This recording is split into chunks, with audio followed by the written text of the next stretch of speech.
It was now about the 6th hour, and there was darkness over the whole land until the 9th hour.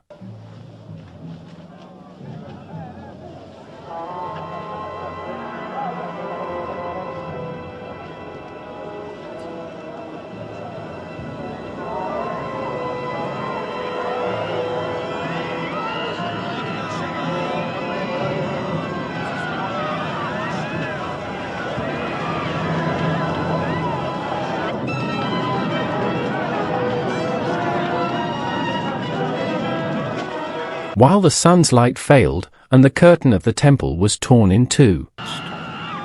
Then Jesus, crying with a loud voice, said, "Father, into thy hands I commit my spirit."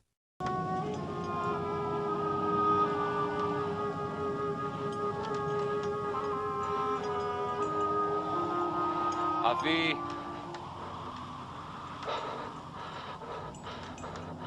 בידך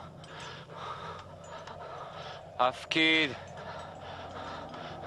et nafshi. And having said this he breathed his last.